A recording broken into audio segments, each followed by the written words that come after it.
If you have said to yourself, I should write that, or if someone has said to you, you should write that, then I'm talking to you because you need to write. And that's why you're tuned in to yWrite.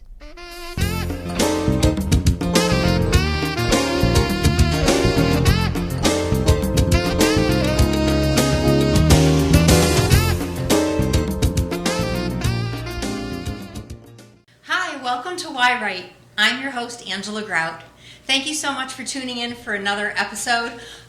There's so much that is out there to learn about this writing world and in the writing industry. Today I am recording these programs at the International Women's Writers Guild Summer Conference in Philadelphia. It's been a really great weekend. There's been so many fabulous instructors, so many incredible writers and authors, and today I have one of not only a really prolific writer, but I also have one of the instructors here, Jan Phillips. Let me tell you a little bit about Jan. Jan, first of all, she's multi-talented. She is a visionary thought leader. She's won six awards. She has authored over 11 books. She's presented workshops, talks, and retreats in 23 countries. She's very well traveled. She is the co-founder and executive director of the Livingkindness Foundation. Not only does she write books and not only does she teach about writing, but she's also recorded 3 original CDs of her own music. Her books include the titles Still on Fire, No Ordinary Time, Creatively Unzipped, and Divining the Body. I want to welcome Jan Phillips onto yWrite. Hi, I'm so happy to be here. Thank you so much for coming in. This is a real creative act of yours. This is. I mean, I'm such a creative, curious person. Yeah. So, in order to connect with other people, I love to hear about their own creativity. And as you know, being a teacher, when you can share your creativity and your process with someone, it can help them. And that's, what we're here to do, is to help others. Connecting with writers and authors and teachers like yourself here empowers me. So, thank you for empowering me. Sure. Singing, writing, music, teaching, traveling. You do so much. Yes. How did you get into becoming a writer, having the writer's life? It started because I was a social activist, and in 1983, there was a lot of nuclear proliferation going on. Ronald Reagan was president, there was an arms race going on. I was very anxious about the world and decided to make a peace pilgrimage around the world. I was a photographer and I had a slideshow on the U.S. peace movement. So I saved up $5,000 and spent a year, started in Japan, China, Thailand, Philippines, all around the world, doing presentations of this is what the peace movement looks like in the United States, because they only get the news that's U.S. is building up nuclear weapons. So when I came home from that, I realized after a year out in countries that were Muslim, Hindu, Jewish, Palestinian, I was transformed from a social activist to a spiritual contemplative. I was just radically metamorphosed into this whole other being. And I didn't know how to understand it without writing the story. And so I sat down and I said, Japan, this is what happened. China, this is what happened. And by the time I finished, ended up in England and then finally coming home, I could see why and how I transformed through that journey, being in an ashram with Gandhians or any number of places, caused me to have a wider range of thoughts about the world. Now, you had a period in your life you had considered becoming a nun.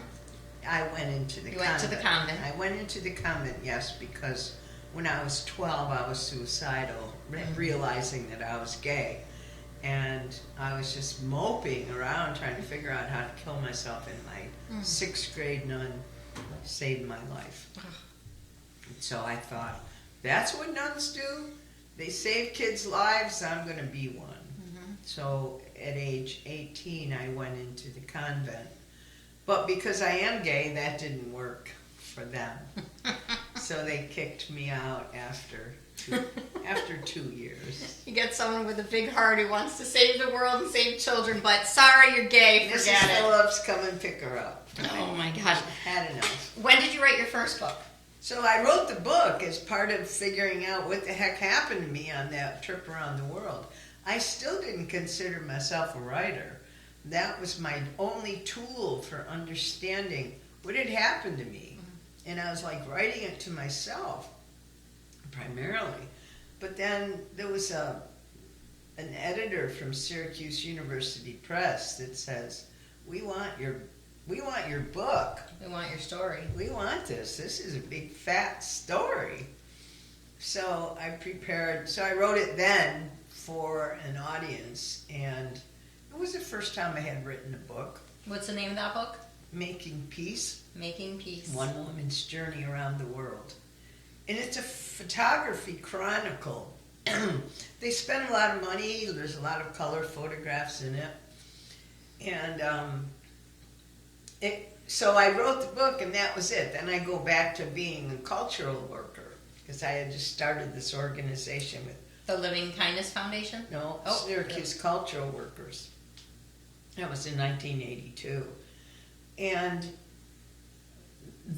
that business was designed to use the arts to inform the communities about the social issues of our time. So peace calendar posters, note cards, etc. So that business continued to go on when I was traveling for a year. Yeah, you have a lot of experience. And now writing, getting awards for your books, writing more books, and teaching people how to not only just write a book and the process of writing the book, but how to balance life and writing a book. And, you teach a class called the yin and yang of writing, because there's always, the balancing act of everything. And the class is being offered this weekend at the conference, but I hear that it's been offered, online and things like that. Am I correct with that? Yes, okay. I do it as a webinar. Yeah, a webinar. So can you tell us a little bit about how a writer does balance the yin and yang of a writer's life? Yes, I think that for me, and I would say for everybody, although nobody likes to hear this news, is that a spiritual practice is a big component of balancing our lives, period, whether you're a writer or not. To have a practice, and it's not meaning you got to say prayers, doesn't mean you have to officially meditate. Nobody has to do anything but close the door and sit still. I say 20 minutes, but there's people with OCD that just can't even imagine that. And I say 2 minutes. I got a text from somebody the other day, and she's totally ADHD, and she sent me a text, and she goes, I'm up to 3 minutes now. It's been months and months. But people at their own pace. Yeah. Like we grieve at our own pace, we learn at our own pace, and we achieve stillness and quiet. Yeah, I found, especially with my own spirituality, everyone has their own way to connect, so I, honor everyone's way that they do it, as long as I want them to do something, and what's right for me or what's right for someone else, is God or universe is going to speak to you in the language that you're most going to understand, most be comfortable in, and most connect with. And for me, with spirituality and writing goes hand in hand. I think, and Emily Dickinson has this beautiful line, which is, the only news I get is bulletins all day from immortality. And I think of, we all grew up with the notion of a Holy Trinity, Father, Son, Holy Spirit, but to me, the Holy Trinity is supreme intelligence, infinite love, and ineffable beauty. And intelligence is broadcasting itself to us day and night. This room is full of intelligence, right? And we're like satellite dishes. So it's like if somebody's calling you and you don't pick up the receiver, you don't get the message. Yeah. So Messages are always coming our way, but until we officially say, I'm in my receiving mode now. Hello, I'm here. Yes. That's all. I've often compared faith. I teach a confirmation class through the Catholic Church, and I compared, having that faith and that connection and the communication with God like the Wi-Fi. You can tune in, but, sometimes you just don't get that, if you're not getting the bandwidth or whatever, you have to be able to start expanding it. And as a writer, you well know, I know, when that muse or that story is calling to you, it is like, the book of Samuel, where, he's getting woken up in the middle of the night saying, okay, here I am, Dad, what you called me? And the father says, I didn't call you, go back to sleep. And it happens again and again. And then finally the father says, he says, that's God, but that's your higher power. That's something else calling. So just sit peacefully, quietly, and listen, because it has something to say. Right. And actually, that's like, what's the greatest thing?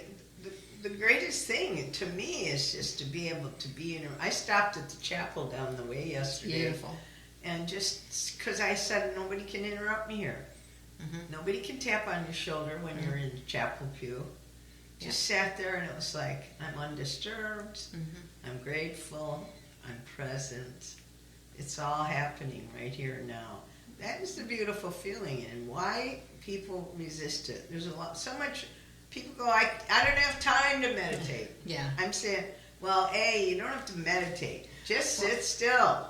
Well, so many people sometimes do think like you have to follow a certain road. You have to follow certain rules and regulations, whether it's to meditate or to pray or walk into a church. And it's like, no. I mean, even for writing, and this is part of what I'm trying to do with this program is for the audience members who, say, I want to write that story. Whether it's, they want to share a story with just their immediate family, and keep it part of their legacy, keep that family story going, or they're about to write, the next bestseller.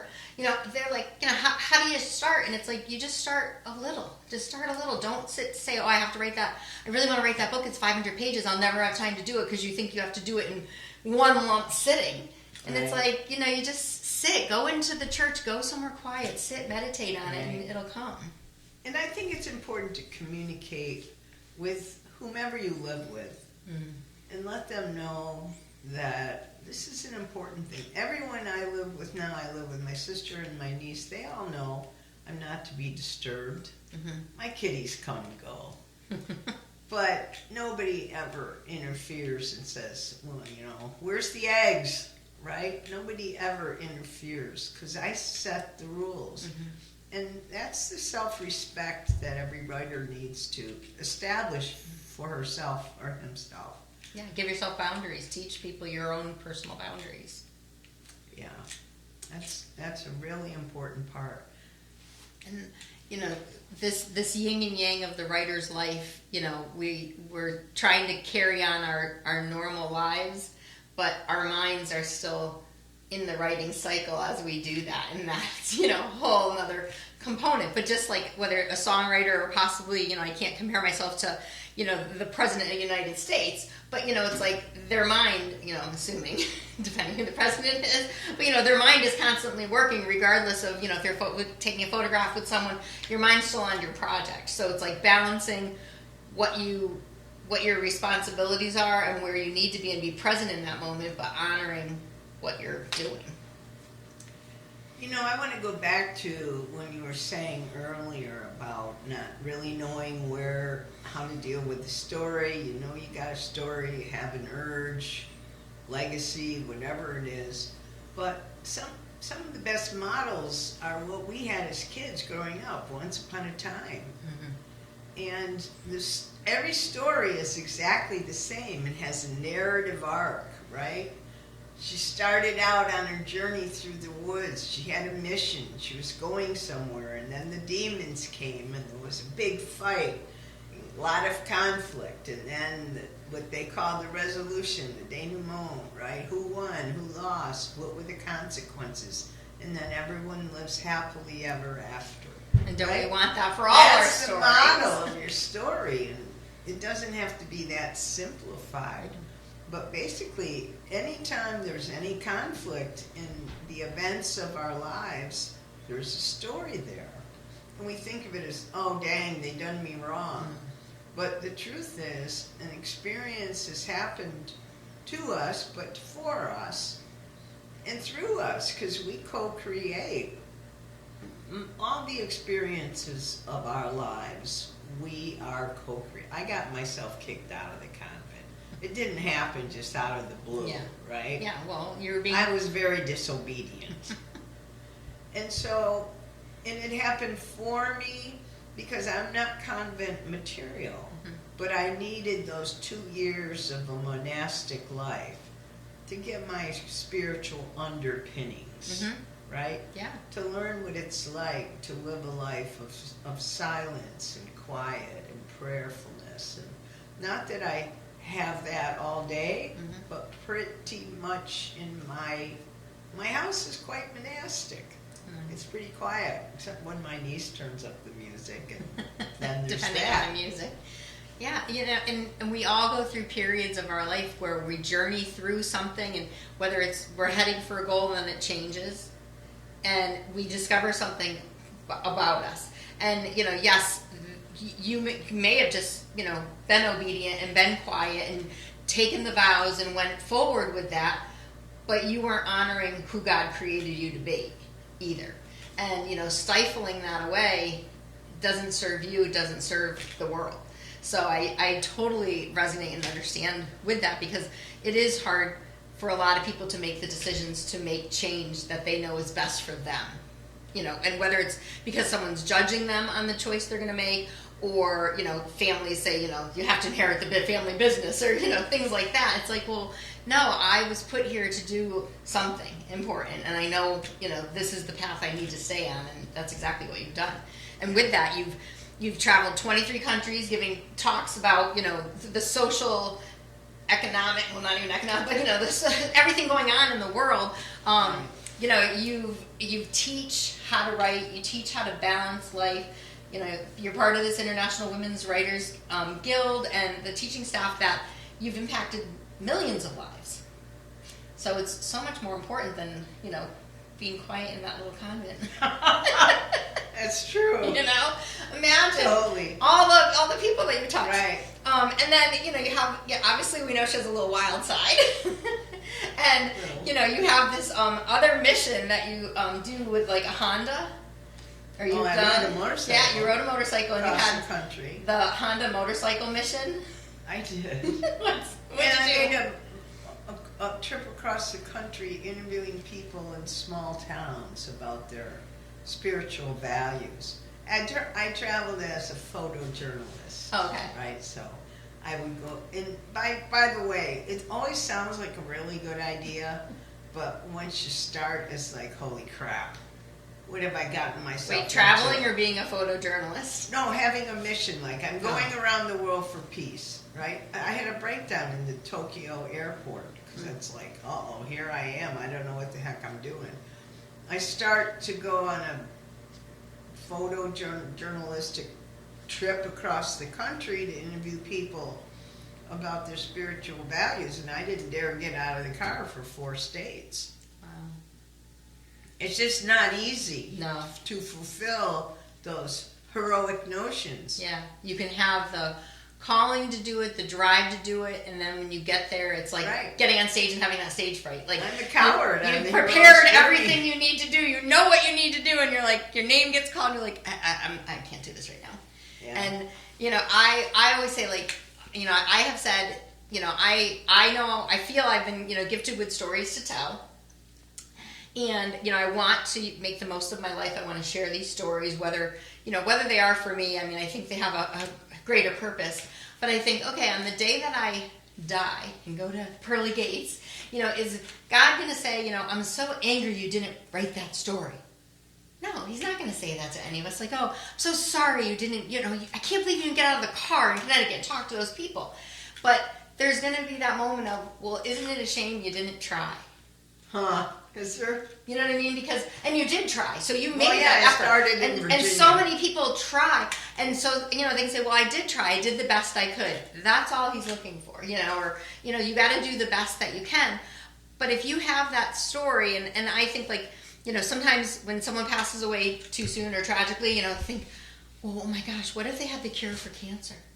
you know, like their life was taken too soon, or, you know, women who lose unborn babies. It's like, well, what if that baby had, you know, the answer to all our problems, you know? And it's like that story wasn't told, and isn't it a shame that that didn't happen? But of course, we still have to go with there's a higher purpose to everything, and okay, everything happens in the right divine timing. So it wasn't the right time for that cancer cure. It is the right time for the cancer cure. So whoever has it, get out there. Share that with the audience. But yeah, so, you know, these are her books here. You can see the titles here. I'm going to put them on the links so that you can click right on and purchase her books. You can contact her. Where can they contact you? I would say go to janphillips.com and sign up for my newsletter list, and then you will receive cool things from me. Every Sunday morning you get a little, it's called Bulletins from Immortality, after Emily Dickinson's famous beautiful line. But a little uplift for the soul, quote, a little poem, some short reflection that will lift you up and keep you sailing toward the thing you know you're here to do. Yeah, and that could just be your meditation right there, is reading her bulletin. Yeah. Take time once a week and take the time to read the thoughts, because I'm sure you'll find something that resonates with you. Jan, I really appreciate you coming in. I'm happy to be here. This Thanks. is wonderful. You're such great power and energy, and, you know, I can just feel that, you know, peace and calmness within you, and the wisdom that is inside you. I'm so glad you're sharing. Thank you. And thank you all, and have confidence in yourself, because you can do it and no one else can do that which you're here to do. That's right. So get to it. So get to it. Well, I want to thank you, the audience, for joining in today, you know, because without you tuning in to watch these shows, why am I going to do a show? I want to do it for you. I want to thank Studio 954 for giving me the opportunity to have the equipment and the facilities to be able to make this show. Again, thank Jan Phillips for coming in.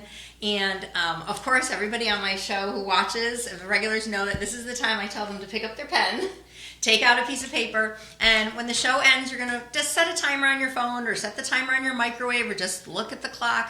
You know, try to just set a timer for about 10 minutes and start writing. And I'm going to give you a little prompt today. And today, I want you to write a story that begins with, if I could save the world, this is what I would do. Just think about it, and whether you're saving the entire world or the little world that just consoles your own soul, or maybe it's your family, what would you do? How would you contribute to society, contribute to your family, and contribute to your own personal growth? Thank you so much again for tuning into yWrite. I'm your host, Angela Grout, and I'll see you next time.